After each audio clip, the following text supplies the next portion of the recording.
Começa agora o podcast De Fato. Uma visão popular do Rio Grande do Sul, do Brasil e do mundo.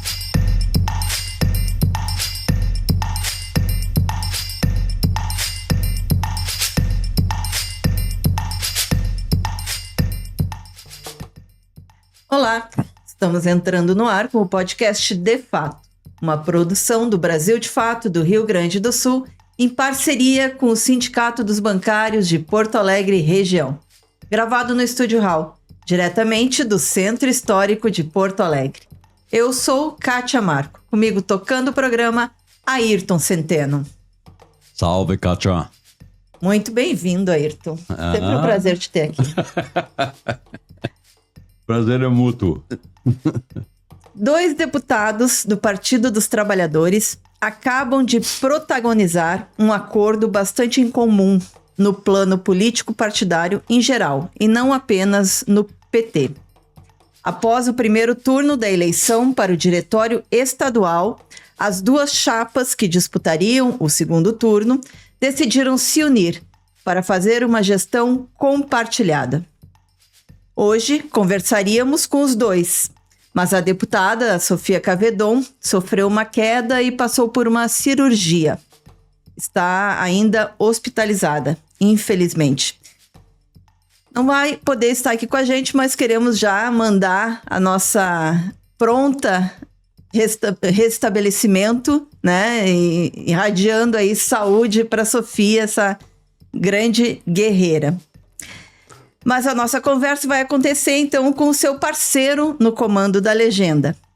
Além da composição partidária, vamos debater o quadro político atual do Rio Grande do Sul, assim como as projeções do partido para as disputas eleitorais do ano que vem. Muito bem-vindo, deputado estadual Valdeci Oliveira. Obrigado, Kátia. Obrigado, Ayrton. Obrigado a todos os que estão aqui no programa De Fato, né?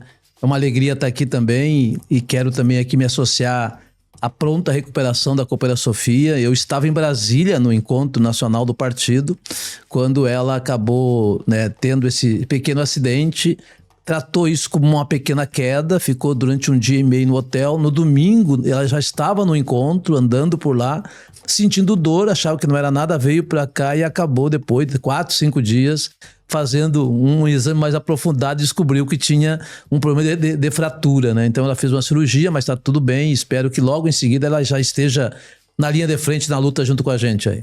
O Ayrton disse que já viu ela até caminhando, né? Não, mas é possível. É possível. Porque aquela ali, eu vou te dizer, não é fácil segurar ela, não. O que a gente não falou, mas falou antes de começar aqui a gravação, é que quase nós perdemos também o nosso entrevistado. Porque ele teve um problema de coluna e disse assim, se fosse ontem eu não conseguiria estar gravando o programa. Mas isso era uma solidariedade, a Sofia. Compartilhando também. Compartilhando. Tá bem, mas é um prazer estar aqui.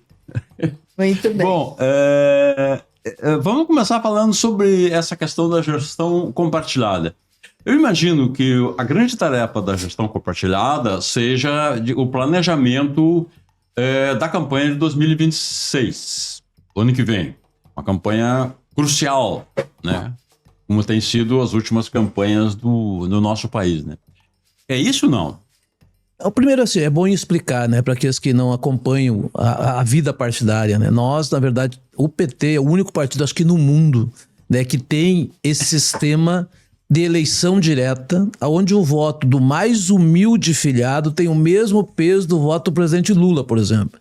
E nós tivemos esse processo de eleição direta no Brasil inteiro, em todos os municípios e nos estados, onde cada afiliado pôde votar na chapa que ele achasse importante, no candidato a presidente que ele achasse importante. Aqui no Rio Grande do Sul, no primeiro turno, teve 6 candidatos a presidente, né? E teve 10 chapas disputando os espaços, digamos assim, do diretório estadual. Eu tive o privilégio de ficar em primeiro colocado com quase 48%, a companheira Sofia ficou na casa de 20%. Mas o que acontece? A nossa principal tarefa é remobilizar, unificar o partido para um grande embate do ano que vem. no segundo turno nós teríamos só uma disputa entre eu e Sofia. Ou seja, me parece, não que não seja importante, mas nós dois, além de ser colegas, ser companheiro de bancada, temos grande respeito um pelo outro, cada um com a sua visão, mas a gente tem um grande respeito.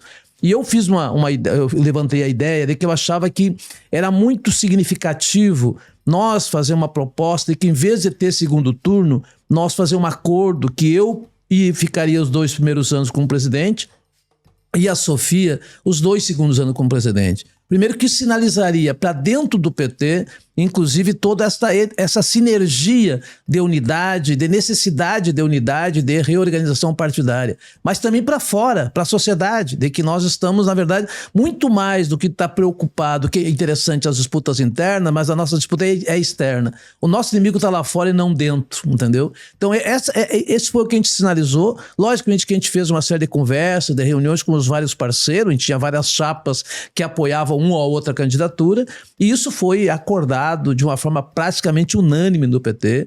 E isso foi muito importante também, porque acabou, a partir desta sinalização estadual, também tendo um acordo aqui em Porto Alegre, também tendo um acordo em Canoas, que eram os municípios que tinham segundo turno, acho que era 5 ou 6 municípios que tinham segundo turno. Esses aí todos também fizeram um acordo, 2 anos para cada um, de uma forma inédita, eu diria assim. Eu não tenho lembrança de outro momento. Logicamente que isso, Ayrton e Kátia, é um sinal de que a gente está focado naquilo que eu chamo da principal estratégia política para o próximo período. Eu sei que eu já estou nessa caminhada há 51 anos, comecei com 16, mas a gente sempre diz que a eleição próxima é a mais importante das nossas vidas.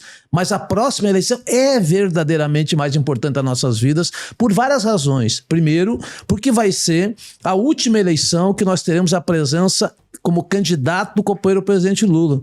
Ou seja, a última eleição que terá o Lula como candidato a presidente, e que, a partir disso, nós também temos que nos debruçar num grande debate para ver quem será o sucessor do Lula.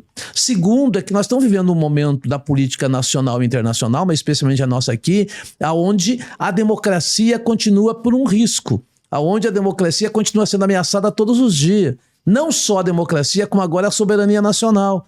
Então é muito importante a eleição do presidente Lula e que o PT se mobilize em todo o país, em todas as frentes, e não só o PT, com os nossos aliados, para que a gente possa, primeiro, fazer um grande movimento da garantia da reeleição do presidente Lula, como garantia de democracia, de soberania, de política de inclusão. Enfim, não vou aqui citar todos os programas e o quanto já mudou a realidade do povo brasileiro, mesmo ainda com muita dificuldade. Nós estamos vendo pleno emprego. Uma coisa que eu vi há poucos dias num município aqui da região da Serra, que me chamou a atenção, que há muitos anos eu não via, era carro de som na rua pedindo a pessoas que quisessem trabalhar. Ou seja, então isso é uma amostragem muito positiva do que está acontecendo. Ou seja, nós temos hoje a própria questão do PIB, ele tem crescido mais do que as projeções dos economistas, quer dizer, a inflação tem sido razoavelmente controlada, nós temos vários programas sociais que os exterminadores do Brasil tentaram acabar num período muito bem recente, e que há uma retomada por parte do governo do presidente Lula. Então, e eu tenho dito uma coisa importante: a gente respeita todas as outras opiniões e a democracia pressupõe diferentes pensamentos. Agora, o PT faz bem para o Brasil. Nas últimas 9 eleições nacionais, o PT ganhou 5 e em 4 chegou em segundo lugar. Ou seja, isto é demonstração de um legado extraordinário, entendeu? E que o povo brasileiro, mesmo em alguns momentos, como aconteceu nesse último período, ele sabe da importância que tem o PT e os seus aliados para implementar uma política de soberania nacional, de democracia, de políticas públicas de inclusão, de geração de emprego e renda e de desenvolvimento sustentável de uma forma. Então, acho que isso é o seu centro. Então, todo e qualquer outro movimento, ele é importante, mas não tem nenhum movimento mais importante do que nós nos mobilizar para a eleição do presidente Lula no ano que vem. E é claro que nós temos a questão do Estado e tal, mas nesse caso específico, a eleição do presidente Lula é a nossa prioridade. E quando a gente faz um acordo, né, nesse sentido, é para fortalecer esse sentimento, mas também começar a desenhar um grande movimento aqui no Estado. Nós precisamos retomar o Rio Grande do Sul. Ou seja, os governos que depois do governo Tarso, todos os governos que vieram foram governos fracassados. Governo que a única opinião que tinham era privatizar. como agora está acabando os espaços de privatização, um governo que não tem nenhum projeto de desenvolvimento do Estado do Rio Grande do Sul, nada, é precarização do serviço público, é privatização e, além do mais, é a precarização também do próprio servidor público, entendeu? Ou seja, o Estado que essa gente defende é um Estado extremamente mínimo para o povo e máximo para eles, para os interesses deles. Então nós precisamos fazer uma grande mobilização aqui no Estado. Eu ia perguntar justamente isso, Valdeci. Porque a gente fala muito, né, em alianças, em frentes amplas. E essa decisão de vocês de fazer essa gestão compartilhada dentro do PT estadual é uma ação prática, né, de estamos buscando uma unidade. Sem dúvida nenhuma. E isso reflete fora, né? Isso é um sinal para outros partidos do campo da necessidade da abertura do PT de fazer uma grande aliança para a eleição? Logicamente que qualquer uma dessas elaborações, elas não são fáceis, entendeu? Porque por isso mesmo que a gente tem partidos diferentes, né? Cada partido tem as suas convicções, seus interesses. Nós temos alguns problemas, inclusive em relação à cláusula de barreira, que é necessário e fundamental que algumas agremiações partidárias tenham vários candidatos para poder não cair na cláusula de barreira. Mas eu entendo que aqui no Estado do Rio Grande do Sul começa a ter um sentimento na sociedade, não só do ponto de vista das respostas que a gente está dando, dos exemplos que a gente está dando, mas a grande luta nossa, eu defendi isso em toda a nossa campanha de candidato a presidente, unidade, muita unidade, né? E segundo, alargar esse horizonte de alianças. É importante a federação, o PT, PCdoB e o PV, mas nós precisamos alargar isso, discutir, dialogar franca mesmo, numa mesa com o PSB, com o PDT, com a rede, com outros setores, com o PSOL, etc., com setores que podem constituir uma grande frente. Eu tenho chamado o seguinte: nós precisamos ter a capacidade e a compreensão de fazer um grande diálogo que eu chamo de centro democrático, entendeu? Isso é fundamental. Bom, vai ser possível? Não sei, entendeu? Agora, não vai faltar esforço, não vai faltar determinação, não vai faltar energia e diálogo permanente em tudo que for necessário. Eu estive, inclusive, já recebendo a visita do presidente do PV, do presidente da rede, da secretária-geral do PDT, a Juliana Brizola, que esteve conversando comigo. Então, a gente está conversando. Claro que é muito incipiente essa conversa. Eu, pessoalmente, tomo posse no dia 30 de agosto, entendeu? Mas a gente está hoje numa transição muito tranquila com a companheira Jussara, que é a atual presidenta. Então a gente tem esse entendimento. E eu acho que isso é possível. Eu acho que o que o Lula conseguiu montar, a matemática que ele conseguiu montar nesses últimos tempos, é um sinal de que a gente precisa dar uma largada nesse guarda-chuva, logicamente com os contornos de preocupação. Não tenho dúvida que nós não vamos, em nenhum momento, nós vamos sentar ou dialogar com a extrema-direita, entendeu? Isso está fora de qualquer contexto. Agora, tem muitos espaços da sociedade, do movimento, de base de alguns partidos que tem sim que fazer esse diálogo, que a gente tem que falar também para fora do PT. Esse é um problema, digamos assim, histórico do PT do Rio Grande do Sul, porque o PT do Rio Grande do Sul tem mais dificuldade de avançar em direção ao centro, ou até a centro-direita, ou até mesmo a direita, do que tem o PT nacional, ou teve o PT nacional, que construiu frentes mais amplas, né? Esse é um problema que se viu no governo Tarso, se viu no governo Olívio, né? Chega um ponto e não se consegue ultrapassar aquele ponto. O que nos faz crer que agora, em 2026, a gente possa dar esse... É possível o PT ir além? Bom, primeiro é que cada momento da conjuntura a gente também vai amadurecendo, né? Acho que a gente vai amadurecendo, eu acho que a gente... E tem, logicamente que é tenso essas disputas internas do ponto de vista de compreensão, mas eu acho que há uma necessidade. Ou seja, se nós olhar para o Estado do Rio Grande do Sul, quer dizer, nos últimos 16, 14 anos, 15 anos que vai completar, o Estado ele diminuiu, não só do ponto de vista do serviço prestado, mas é um Estado que perdeu potencial, que perdeu competitividade, que não é mais uma referência nacional, entendeu? Quer dizer, os governos que aqui estiveram, eles não tiveram nenhuma preocupação, mesmo que fosse uma proposta liberal, de apresentar um projeto de desenvolvimento para o Estado. tem nenhuma proposta de desenvolvimento. Eu sempre digo, me citem uma, que aí eu não paro de falar. Não tem nenhuma. Então, é um Estado que só sobreviveu com os recursos vindo do governo federal e com os recursos das privatizações e do sucateamento da máquina pública, né, do achatamento salarial dos seus servidores públicos, dos seus trabalhadores, vide a educação e outros tantos. Se pegar o quadro geral dos funcionários do quadro geral do Estado, é uma vergonha. A base salarial dessa gente está na casa de 700, 800 reais. Esse é o piso salarial. Abaixo do salário mínimo. Fazer completivo para poder ter o salário mínimo. Como é que tu vai ter um serviço competitivo, de qualidade, com as pessoas que fazem um esforço enorme, mas que são totalmente desrespeitadas, que não são valorizadas, acabaram com os planos de carreira do magistério, da segurança pública, a saúde, um governo que não cumpre, inclusive, aquilo que determina a própria lei dos 12%. Se o governo hoje, do Eduardo Leite, cumprisse os 12% da saúde, nós teria injetado por ano na rede de saúde 1 bilhão e 200 milhões de reais. Sabe o que significa isso? Quantas vidas poderiam ser poupadas em função disso? Então, quer dizer, é um Estado que precisa a capacidade de uma nova ideia, de uma nova força, de uma nova visão. E me parece que esse sucateamento e essa destruição do Estado nos leva a ter um entendimento um pouco maior. Nós precisamos avançar e alargar um pouco as nossas alianças. O deputado, no ano passado, nós tivemos eleições municipais, onde a gente viu um crescimento bastante expressivo da extrema-direita. Em municípios grandes, inclusive, a extrema-direita chegou, quando não venceu, ela chegou ao segundo turno. Não a direita. A extrema-direita, inclusive, superou a direita. Houve situações assim, né?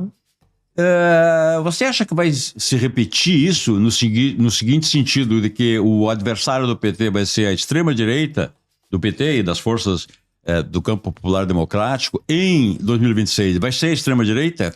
Eu acho que vai ser a extrema-direita e a direita, né? Porque eles têm diferença. Elas vão se unir. Elas têm diferença em algumas questões, mas pontualmente quando é para derrotar, né, a esquerda, derrotar os trabalhadores, derrotar os direitos dos trabalhadores, eles sempre se unificaram. Agora, é claro que a gente sabe, tem vários movimentos, logicamente que os movimentos que a gente tem percebido, a direita é um pouco diferente da extrema-direita, porque a direita ainda ela disputa política, disputa proposta, ela disputa na linha das ideias. A extrema-direita é na base da violência, do extermínio, né? De todo um processo de discriminação, ou seja, isso não é política. Isso não é política. Então, a extrema-direita não faz política, ela faz a guerra, né, da fake news, da mentira, né, das narrativas absolutamente articuladas nas grandes redes sociais. Então, o nosso grande adversário é a extrema-direita. Nosso grande adversário é a extrema-direita. Não quer dizer que a direita não seja, mas nosso grande adversário é a extrema-direita, porque tranquilamente possível conviver com a direita. Mas com a extrema-direita é muito difícil. A gente vê isso que o Ayrton trouxe muito forte no interior do estado. Né? Tanto Rio Grande do Sul, Santa Catarina, a gente sabe que são estados muito bolsonaristas, né? E que a extrema-direita é muito forte no interior. Ao mesmo tempo, a gente ouve pouco falar do PT no interior do estado. E a gente sabe que teve... até por conta desse tipo de política que a extrema-direita faz, de perseguição, de mentira, de ataques, inclusive, né, chegando às vias de fato que a gente sabe que acontece. Com ameaças devidas. Né? Muitas pessoas se recolheram e ficaram com medo de atuar politicamente. Como é que está hoje o PT no interior do Rio Grande do Sul? Eu acho, logicamente que ainda é uma compreensão me dá muito preliminar, mas eu acho que a própria questão do PED, ele nos deu condição de fazer, assim, como dizia o Olívio, uma chacoalhada na nossa militância, entendeu? Porque nós tivemos, apesar de todas as dificuldades, nós tivemos 26 mil filiados do PT participando da eleição direta, na eleição aqui no estado. 540 e poucos mil a nível do Brasil, quase 600 mil do Brasil, entendeu? Queira ou não, isso começa a criar um ambiente, digamos assim, de retomada. E eu sempre digo, não porque todo mundo tem as suas qualidades, mas eu sou hoje eleito presidente do interior do estado, do coração do Rio Grande, de Santa Maria, quem irradia desse coração para todas as frentes, e a minha grande luta é de ter uma presença muito forte no interior, ter uma presença muito forte nos municípios, e desencadear, a partir do nosso calendário de mobilização do PT, há também um grande trabalho de mobilização com as eleições dos coordenadores regionais, que nós temos aqui, nas 28 regionais do PT, e também fazer com que nós tenhamos uma grande campanha de que todos os municípios do Rio Grande do Sul tenham o PT. Nós temos ainda em torno de próximo a 100 municípios no estado que tem petista, mas não tem o PT, organicamente, entendeu? Não tem um diretório. Não tem um diretório. Essa é a grande tarefa nossa. Por que eu tenho falado isso? Eu ando É muito muito... complicado isso? Não. É que os pequenos municípios é bem mais difícil de te fazer política do que nos grandes ou médios municípios. Mas igual, o que acontece? Essas narrativas que nós estamos vivendo hoje, né, de toda essa tragédia de narrativa de fake news e mentira, aonde nós não temos ninguém, por exemplo, numa Câmara de Vereadores, passa as mentiras por verdade. Não temos ninguém para fazer o contraponto. Então nós temos que ter uma estratégia. E tem muitos casos desses, onde o PT não tem representação. Nós temos 325 vereadores, eu acho, apenas. Então nós temos muito município sem ter nenhum vereador, entendeu? Então uma das grandes estratégias nossa, primeira, é tentar constituir o PT em todos os municípios. Segundo, trabalhar muito, né, a partir de toda essa mobilização de agora, com o processo eleitoral de 2026, já espraiando para 2028, para que a gente possa ter em cada canto pelo menos um homem e uma mulher dentro da Câmara de Vereadores, aonde não for puder ter prefeito e tal, porque é uma cunha, pelo menos, para te poder fazer, né, o debate sobre as narrativas. Então isso é muito importante. E se a gente olhar, e é verdade, a situação todas as mentiras, o que acontece por aí fora, ela pega muito mais lá no interiorzão do que nas grandes capitais. Por quê? Porque lá, de fato, não tem quem faça o contraponto. A grande mídia não dá o espaço que e nem a pequena, nessa cidade, entendeu? Então, acho que isso me parece muito importante. Agora, eu digo para ti, há uma movimentação, vamos chamar assim, muito interessante. Eu tenho andado bastante, eu pego o exemplo, eu estive ontem em Torres, na posse de uma companheira presidenta do PT, concorrido, fui a Maquiné mais à tarde, às 20 horas, com bastante gente, uma companheira também eleita presidente, animada, determinada. Mampituba também, uma companheira mulher. Aliás, as mulheres em vários lugares são as presidentes, por isso que eu acho, tenho esperança que as coisas vai melhorar e vai dar certo ainda mais. Então, eu acho que tem um ambiente, tá? Um ambiente, e eu vou fechando dizendo o seguinte, no interior afora, não é uma queixa, mas uma certa cobrança de que há uma certa distância da direção em relação às bases do partido lá nos municípios. E eu tenho dito para todo mundo, isso não será problema. Eu sou um cara que adoro fazer isso, vou estar presente em tudo quanto é lugar, vou mobilizar muito as nossas regionais do PT, vou fazer grandes debates regionais, vou fazer reuniões com os presidentes virtualmente, pelo menos a cada 2, 3 meses. Então, isso vai ser um sentimento que eu tenho. E eu vou, pela minha trajetória, acho que pela minha caminhada, sempre fiz isso, gosto de fazer, e eu acho que isso vai ajudar a dar essa condição que tu fala, remobilizar, organizar e preparar o partido para as futuras batalhas. Porque a pessoa não pode se sentir sozinha, né? Sem dúvida. Esses municípios, 100, não é? Mais ou menos 100, próximo onde não há diretório, eles estão pulverizados pelo território do estado ou tem mais alguma região onde se acontece isso? Eu não tenho esse dado todo assim, mas existe sim, algumas regiões tipo Serra, ela é um pouco mais complexa, né? Os pequenos municípios principalmente, né? Então tem Serra talvez um pouco mais aqui. Litoral? O litoral até que não, viu? O litoral praticamente quase todos os municípios nós temos diretório, né? E nessa última eleição também teve uma presença bastante significativa, mas tem muitos municípios soltos, né? Pela região afora, alguns da campanha, alguns mais na região do Alto Uruguai, mas assim... como são 497 municípios, ou seja, nós estamos PT organizando praticamente em 400, entendeu? Então nós temos um espaço que tem que ser buscado, né, e trabalhado, e aí, como você fala, a gente nunca pode dizer que não tenha petista nesses municípios. O que não tem é oficialmente o partido organizado. Eleições do ano que vem, qual tu acha que vai ser o grande tema aqui no estado?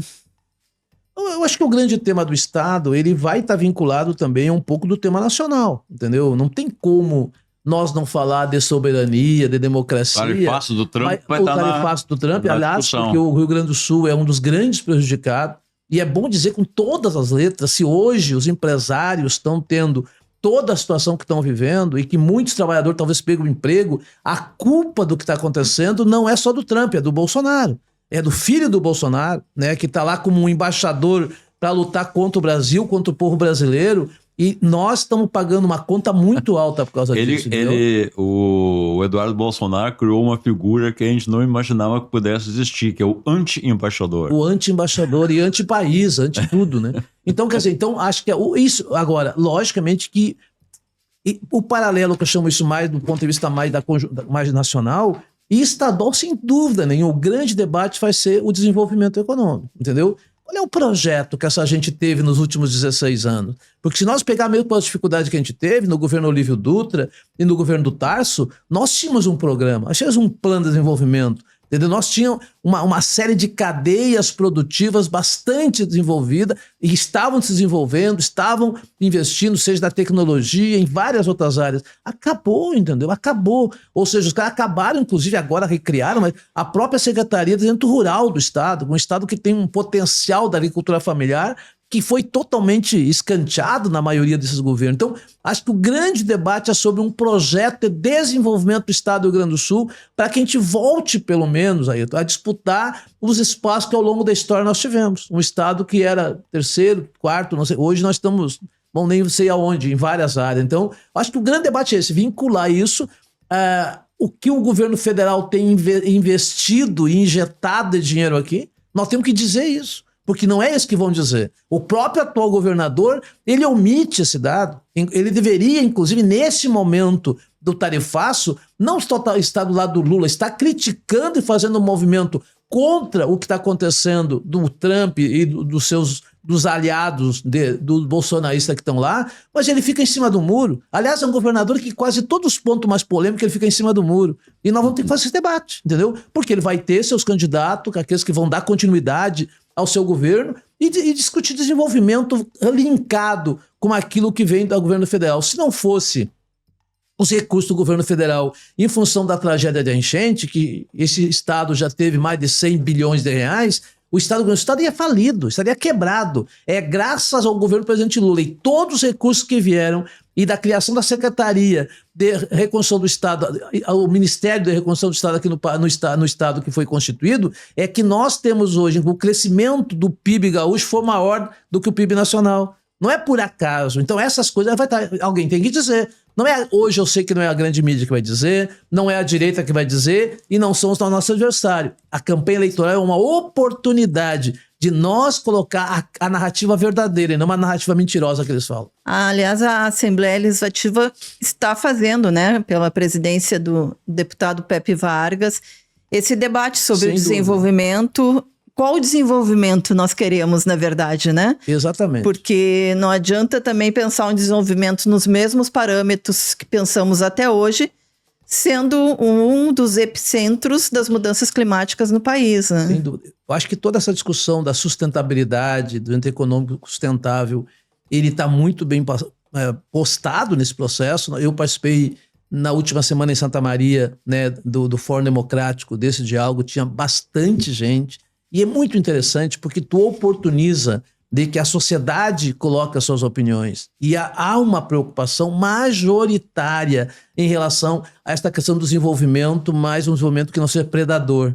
Um desenvolvimento que ele possa, né, equacionar a questão ecológica com a questão humana, com o emprego, mas isso é muito importante. Então, acho que essa é a grande tarefa. Porque nós temos um Estado ainda que é o que mais envenena a nossa sociedade com o 2,4D e tantas outras por aí fora. Quer dizer, nós estamos acabando com toda essa uma área importante que nós tínhamos assim, econômica, que é a questão da fruticultura do Estado. Está caindo violentamente em função disso. Quer dizer, nós estamos acabando com as nossas abelhas que, né, tinham mel de qualidade, que exportava para fora do país, inclusive, em função desse descontrole total, entendeu? Então, acho que tudo isso tem que estar na pauta. E eu tenho certeza que nós teremos nomes e uma grande chapa e um grande programa para fazer o enfrentamento e mostrar para a sociedade com clareza qual é a nossa diferença.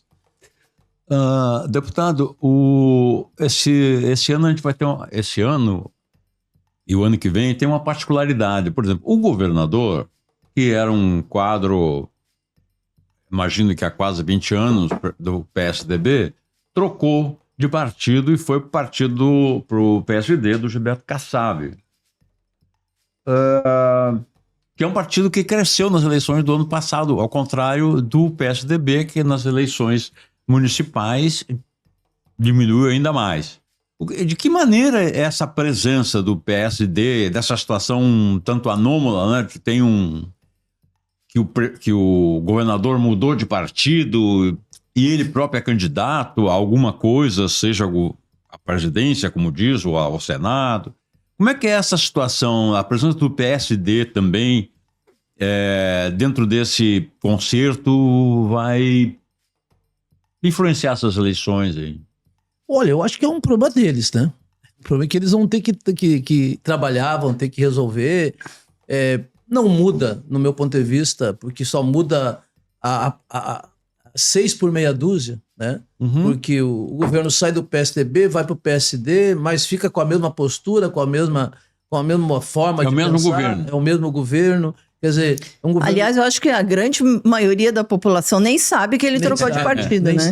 Nem sabe. Ou seja, essa coisa também de tu fazer isso e trocar de partido como quem se troca de camisa, do meu ponto de vista, é um desgaste ainda maior da política, né? Então as pessoas têm que começar a perceber, quer dizer, a gente tem que ter convicção, tem que ter compreensão, tem que ter ideias, né?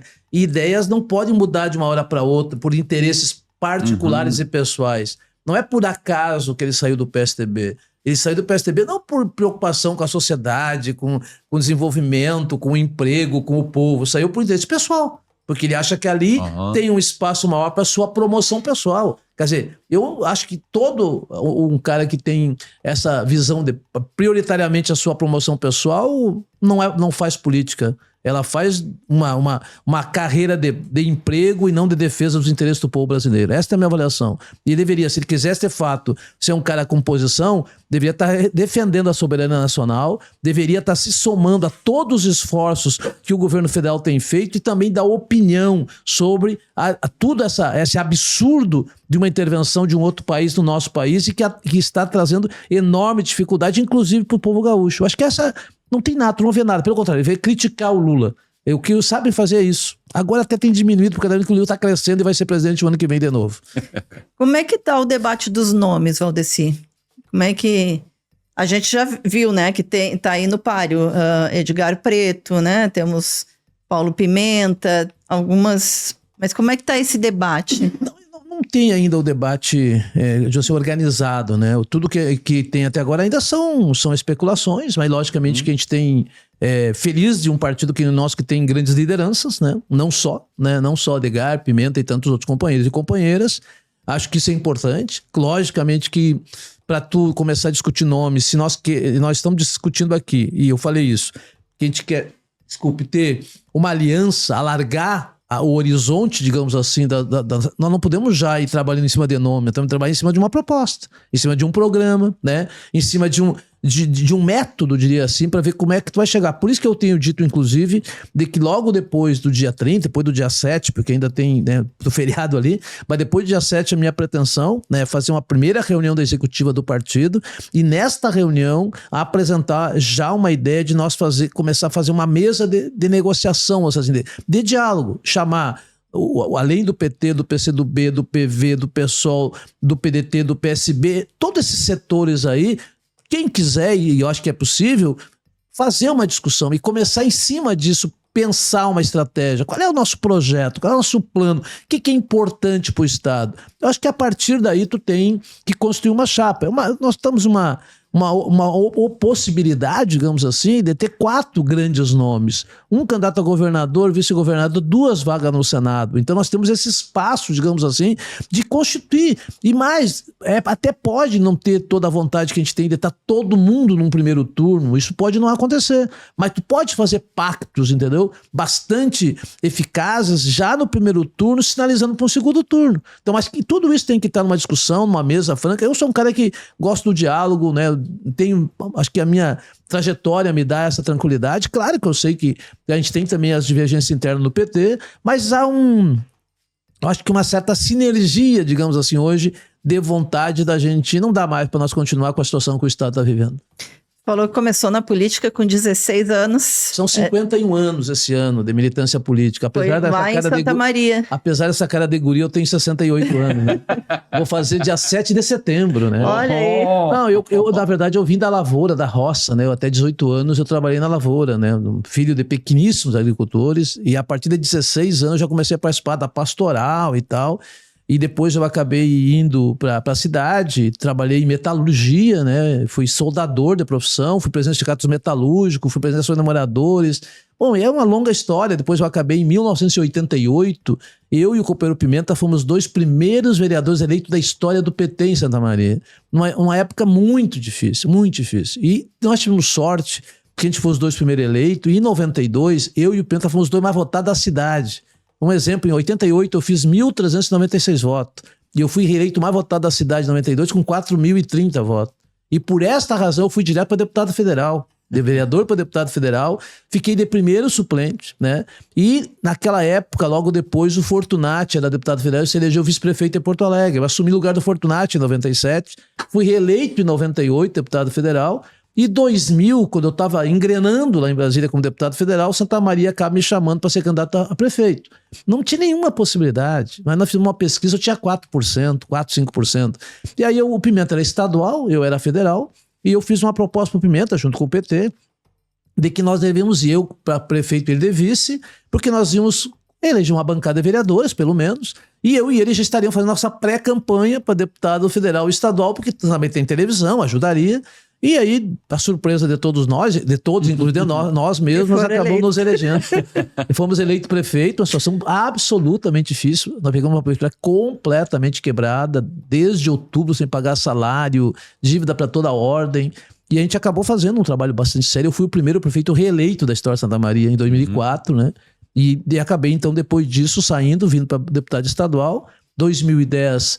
eu saí de Santa Maria, só em Santa Maria eu fiz 47 mil votos para deputado estadual, em função da saída da prefeitura, então demonstra um bom governo. E acabei chegando aqui na Assembleia e no meu 2º ano eu já assumi a liderança do governo Tarso. 3 anos de liderança do governo. Não foi fácil, mas foi uma grande experiência. Então eu estou no meu 4º mandato, né? E nesse meio tempo ainda eu fui candidato a prefeito em 2016, que foi a primeira vez que teve 2º turno em Santa Maria. Perdi por 113 votos, né? No 2º turno. E acabei em 2022 sendo presidente da Assembleia, né? E tive o privilégio nessa última eleição de ser o deputado mais votado do estado do PT, com mais de 70 mil votos, né? Então tem toda uma caminhada, enfim, mas eu sempre digo, eu me pergunto por aí fora, tu é formado em quê? Na faculdade da vida, né? Porque esta foi a grande faculdade que eu tive, mas tenho muita alegria de poder ter lutado bastante, continuar trabalhando, moro no mesmo lugar que sempre morei, lá em Santa Maria, na Coab, Tancredo Neves, quer dizer, com a minha família, tenho esposa, tenho 2 filhas. Hoje, o que me dá energia da minha vida, além da família, são minhas 2 netas e meu neto de 5 anos, então isso é a cachaça que a gente tem quando eu estou lá também, né? Porque eu fico muito pouco tempo, mas eu moro em Santa Maria, eu vou e volto toda semana. Então, para mim, o maior desafio de tudo isso, apesar de tudo que eu passei, é de presidir o PT agora. Isso não estava no meu imaginário, né? Mas a gente está na chuva para se molhar e estou pronto para ajudar. Deputado,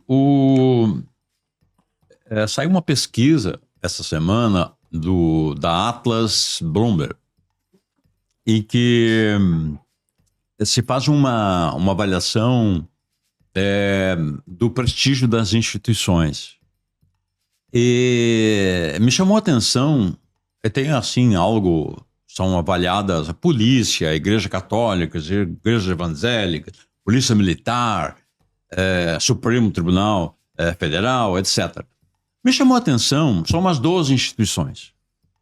Me chamou a atenção que a instituição pior avaliada é o Congresso Nacional, é o Legislativo, com 12%. Com 12% de pessoas que acreditam que o Congresso faz um bom trabalho. Como o ex-deputado federal e hoje deputado estadual e tal, o que aconteceu? Porque não era tanto assim, entende? Sempre houve, digamos assim, um distanciamento do eleitor do seu candidato ao legislativo, né? Mas 12%? O que acredita que leve a isso? Primeiro que eu acho que é um reflexo de tudo que tem acontecido nesses últimos tempos no Brasil, né? Quer dizer, se nós pegarmos desde o que aconteceu com a presidente Dilma, né? A Dilma foi impeachmentada, ou seja, fizeram um impeachment da Dilma, não porque ela tinha qualquer tipo de erro, porque ela era mulher e ela não se dobrava para a pressão do Centrão, entendeu? É muito claro isso. Logo depois, eles tinham uma outra estratégia, que sabiam que a Dilma saindo, a possibilidade do Lula ser eleito era claríssima. Então, o que eles tiveram? Prenderam o Lula. Prenderam o Lula para acabar, não só tentar botar na cadeia e o Lula não ser mais candidato, como acabar com o Lula. Mas esse cara é muito forte, né? E é uma semente que brota de tudo quanto é lugar. Quer dizer, então, primeiro... Então, tudo que vem acontecendo de pressão, de tirada de quem foi eleito democraticamente, de fazer toda essa questão de violência política, mas mais do que isso, gente, todas as votações, na sua ampla maioria do Congresso Nacional, são para tirar direitos do povo e não para dar direito para o povo. Nós pegar o exemplo agora... Orçamento secreto. Mas se nós pegar agora, gente, poxa, o povo brasileiro que ganha 2, 3, 4 mil reais, paga imposto de renda. Quer dizer... Quem ganha 50, 60 mil reais não paga imposto de renda ou praticamente nada. Aí o governo faz uma proposta para que as pessoas que ganham até 5 mil sejam isenta e quem ganha mais de 50 mil tem uma cota um pouquinho a mais, não é aprovado. Bom, e se nós olhar, 90% do povo brasileiro está incluído nessa cota de 5, 6, 7 mil, entendeu? Então isso vai desgastando. E cada vez que tem alguma coisa que é para melhorar para a população, pode ter certeza que se for encaminhado, eles desmontam aquela proposta e botam no meio ali de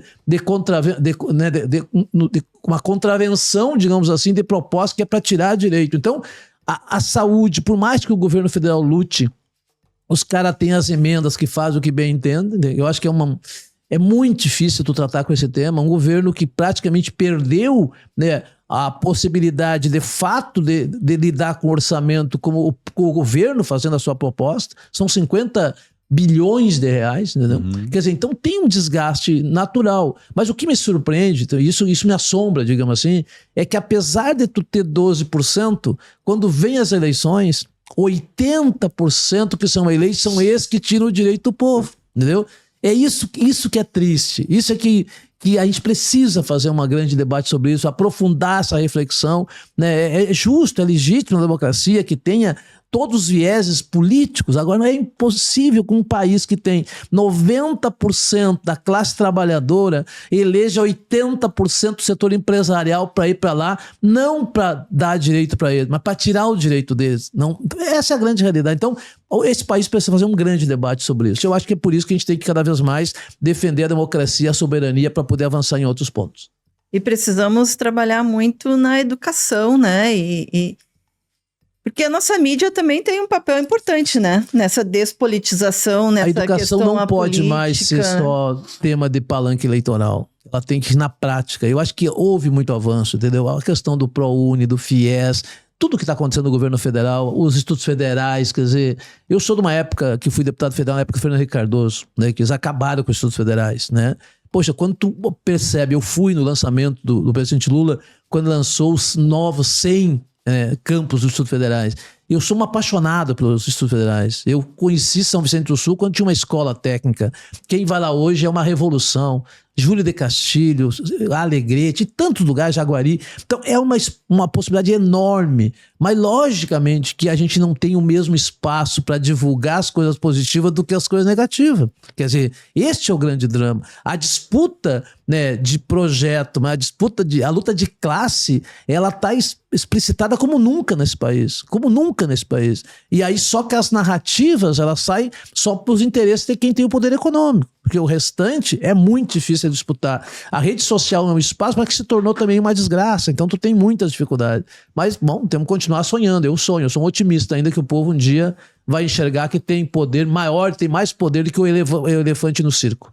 Já deixar aqui uma demanda, então, deputado, do Instituto Federal da Restinga. Não sei se chegou a acompanhar, né, que os estudantes fizeram várias assembleias e manifestações pedindo um restaurante universitário lá, né? Tem muita coisa. O presidente Lula disse agora há poucos dias de que ele claro que a economia do Brasil também ela não colabora em algumas coisas, por tudo que está acontecendo, mas há uma determinação do presidente de garantir as condições, né, em todos aqueles institutos que já estão funcionando e dar as condições de funcionalidade e poder ir ampliando outros, né? Então, acho que essa é a grande tarefa.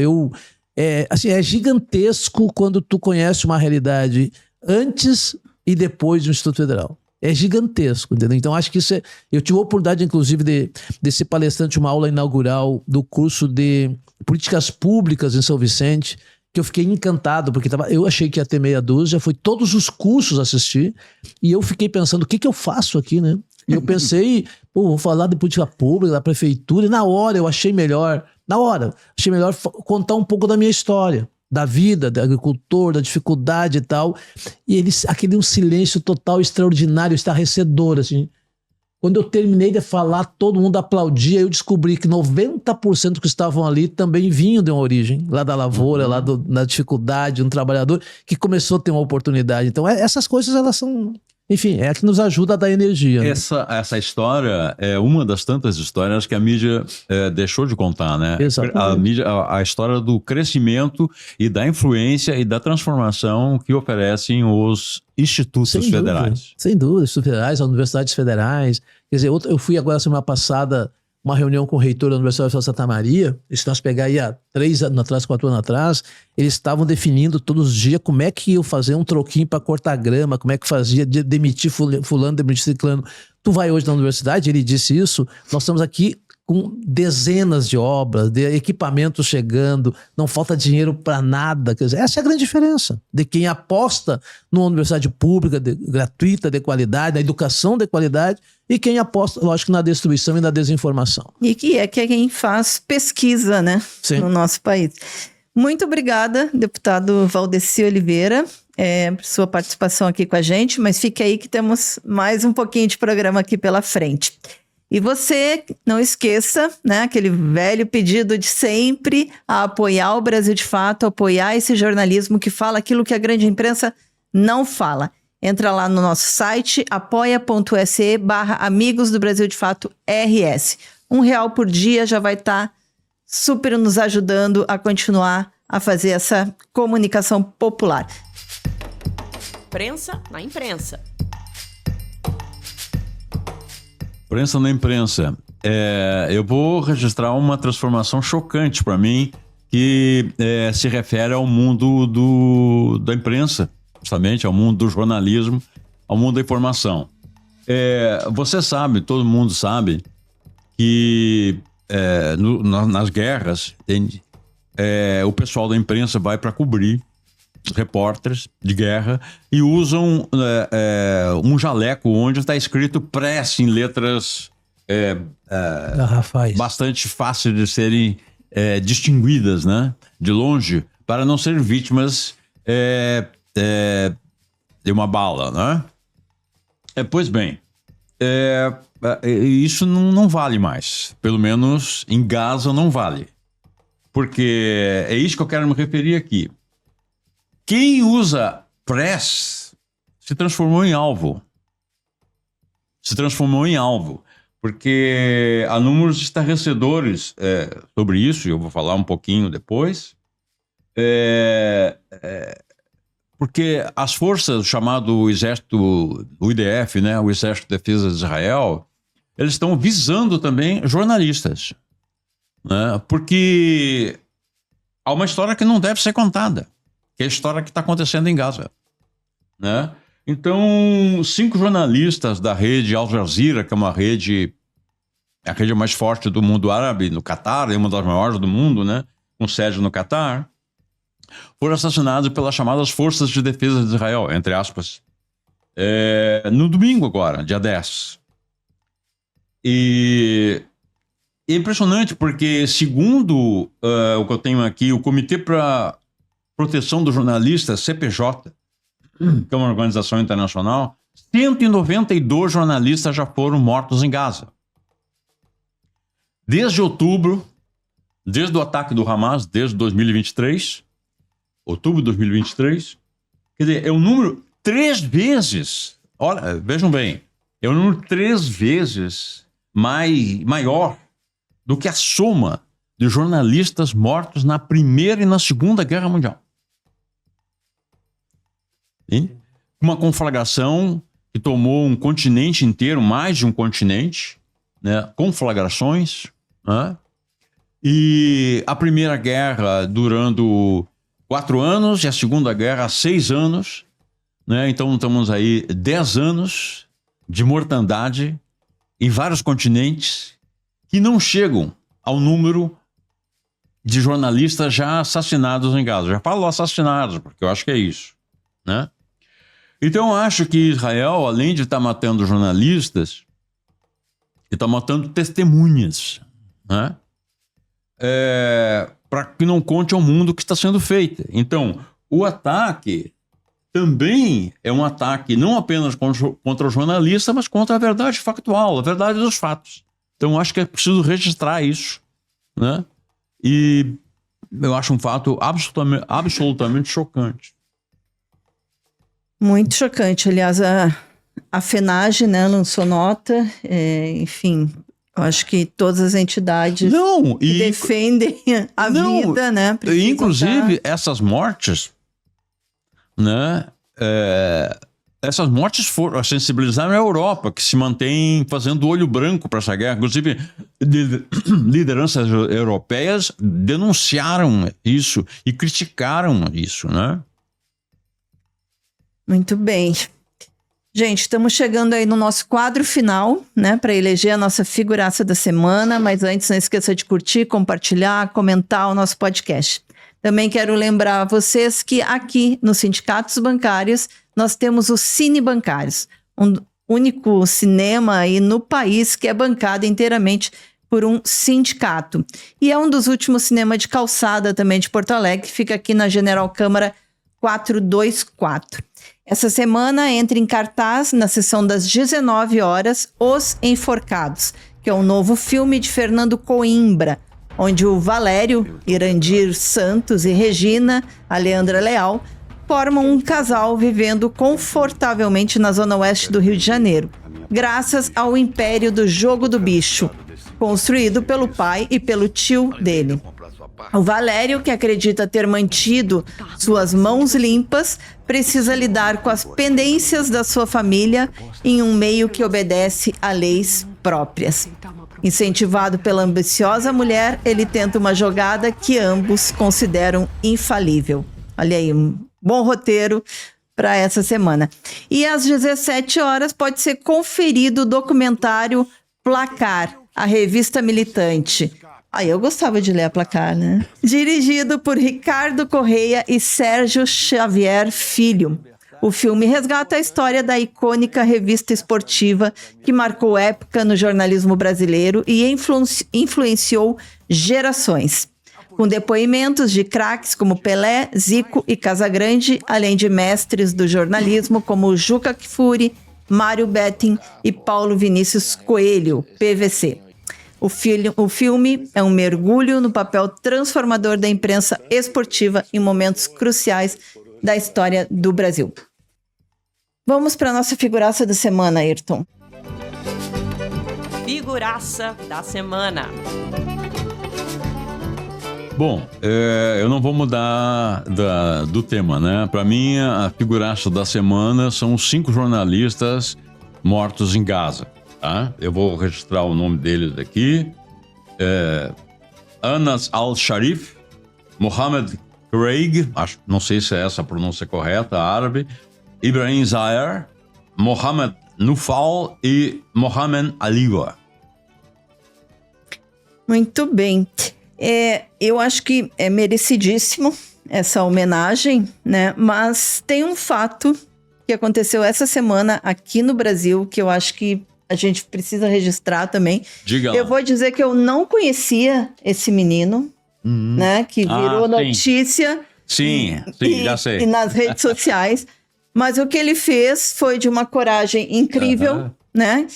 Que é o vídeo que o youtuber, o Felipe Bressamin, né? Mais conhecido como Felca, lançou sobre a exploração e sexualização de crianças e adolescentes nas redes sociais, né? Com aval das Big Techs. E eu acho que o que ele fez, que já vem sendo denunciado há muito tempo, né? Por outras pessoas, mas ele conseguiu realmente pautar e o debate está na mídia, está nas TVs, está no Congresso Nacional, né? Enfim, e junto com essa questão da exploração, a urgência realmente da regulamentação das grandes plataformas. Parênteses aqui, que te ajuda na argumentação, mas é bom a gente lembrar. Quando Lula se encontrou com Xi Jinping na China, a Janja estava junto. Exatamente. E a Janja reclamou ao Xi Jinping do uso que era feito por pedófilo do TikTok. Isso e foi criticada pela mídia. Foi criticada por isso. Entende? Quer dizer, então o Felca, ele está fazendo uma coisa correta, que está trazendo essa discussão, mas não podemos esquecer esse fato, né? Porque ela foi vista como uma quebra de protocolo, algo assim, né? Na verdade, ela estava preocupada com esse tema que preocupa o país, como está evidente hoje. Valdeci, tem alguma proposta? Não, eu acho que os dois temas de vocês são extraordinariamente bem colocados, necessário, mas eu acho que a minha grande figuraça da semana, eu indico o presidente Lula e o vice-presidente Alckmin. Enquanto uns estão sabotando o Brasil e fazendo de tudo para ferrar o nosso país e o povo lá nos Estados Unidos, né? Aqui no Brasil, o presidente Lula e o Alckmin estão fazendo todo o esforço possível na luta, defendendo com muito vigor a soberania, a democracia brasileira, e já anunciaram um plano de apoio aos setores prejudicados pelo Trump de 30 bilhões de reais. Aliás, tem que dizer para todo mundo que esse número é muito importante. O prejuízo causado pela família Bolsonaro só nesse episódio chega a 30 bilhões de reais. Tenho certeza que mais cedo ou mais tarde, esses traidores da pátria serão responsabilizados por isso. Este é o meu destaque. Estamos com fartura de... Nossa, né? E agora? De figuraças agora, né? Alguém vai ter que desempatar esse negócio. Eu abro mão do... Eu já dei meu recado já na prensa da imprensa e aqui. Tem que definir a gente tem uma eleição agora aqui. Nós vamos ter que decidir. Hoje a gente pede ajuda, né, os universitários. Para decidir quem vai ser a nossa figuraça. Mas eu acho que a gente pode prestigiar, né, nosso convidado aqui hoje. Claro. E votar no presidente Lula e no vice Alckmin, né? Isso. Tá bem. Mas sem deixar de registrar que esse tema da rede das crianças, ela é extraordinariamente necessária, importante, urgente. Nós, inclusive, né, estamos estudando, acho que quase finalizando a possibilidade de nós também entrar com um projeto na Assembleia sobre esse tema. Ele está sendo ajustado os últimos detalhes. Eu inicialmente fiz a proposta de sempre levar para a bancada, né? Mas ela é muito interessante, é fruto assim de um estudo de várias ideias do país inteiro, então é possível que a gente possa apresentar nos próximos dias. Muito bem, gente. Então, os nossos figuraças dessa semana são o presidente Lula e o seu vice, Geraldo Alckmin. Aproveitar mais uma vez, te convidar a apoiar o nosso jornalismo, apoiar essa comunicação popular, apoiar o Brasil de Fato. Entra lá em apoia.se/Brasil de Fato RS e contribua com o valor que você puder. Lembrando também que se você tem um recado, uma crítica, sugestão de pauta, pode entrar em contato pelo nosso e-mail redacalrs@bdfestados.com.br ou pelas nossas redes sociais. Ficamos por aqui. Semana que vem estamos de volta. Você ouviu o podcast de Fato, uma produção do Brasil de Fato, Rio Grande do Sul.